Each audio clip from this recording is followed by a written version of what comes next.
Chapter 9. Now in the 12th month, that is, the month Adar, on the 13th day of the same, when the king's commandment and his decree drew near to be put in execution, in the day that the enemies of the Jews hoped to have power over them, though it was turned to the contrary, that the Jews had rule over them that hated them, the Jews gathered themselves together in their cities throughout all the provinces of the king Ahasuerus, to lay hand on such as sought their hurt, and no man could withstand them, for the fear of them fell upon all people. And all the rulers of the provinces, and the lieutenants, and the deputies, and officers of the king helped the Jews, because the fear of Mordecai fell upon them. For Mordecai was great in the king's house, and his fame went out throughout all the provinces, for this man Mordecai waxed greater and greater. Thus the Jews smote all their enemies with a stroke of the sword, and slaughter, and destruction, and did what they would unto those that hated them. And in Shushan the palace the Jews slew and destroyed 500 men, and Parshandatha, and Dalphon, and Aspatha, and Paretha,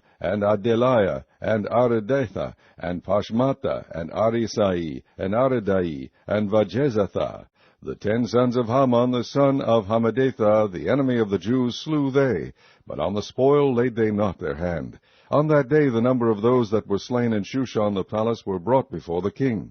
And the king said unto Esther the queen, The Jews have slain and destroyed 500 men in Shushan the palace, and the 10 sons of Haman. What have they done in the rest of the king's provinces? Now what is thy petition? And it shall be granted thee. Or what is thy request further? And it shall be done. Then said Esther, If it please the king, let it be granted to the Jews which are in Shushan to do tomorrow, also according unto this day's decree, and let Haman's 10 sons be hanged upon the gallows. And the king commanded it so to be done, and the decree was given at Shushan, and they hanged Haman's 10 sons. For the Jews that were in Shushan gathered themselves together on the 14th day also of the month Adar, and slew 300 men at Shushan, but on the prey they laid not their hand. But the other Jews that were in the king's provinces gathered themselves together, and stood for their lives, and had rest from their enemies, and slew of their foes 75,000, but they laid not their hands on the prey. On the 13th day of the month Adar, and on the 14th day of the same, rested they,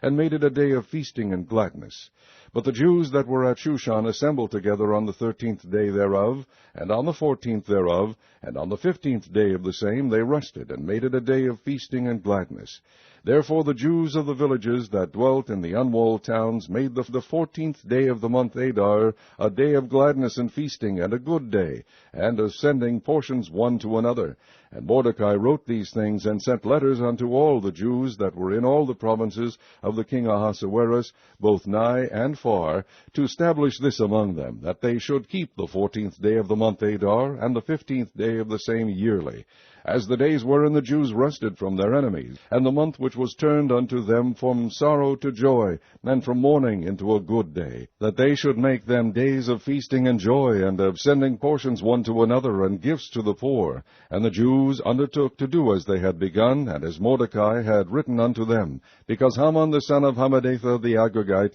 the enemy of all the Jews, had devised against the Jews to destroy them, and had cast Pur, that is, the lot, to consume them and to destroy them. But when Esther came before the king, he commanded by letters that his wicked device, which he devised against the Jews, should return upon his own head, and that he and his sons should be hanged on the gallows. Wherefore they called these days Purim, after the name of Pur. Therefore, for all the words of this letter, and of that which they had seen concerning this matter, and which had come unto them, the Jews ordained, and took upon them, and upon their seed, and upon all such as joined themselves unto them, so as it should not fail, that they would keep these 2 days according to their writing, and according to their appointed time every year, and that these days should be remembered and kept throughout every generation, every family, every province, and every city, and that these days of Purim should not fail from among the Jews, nor the memorial of them perish from their seed. Then Esther the queen, the daughter of Abihail, and Mordecai the Jew, wrote with all authority to confirm this second letter of Purim.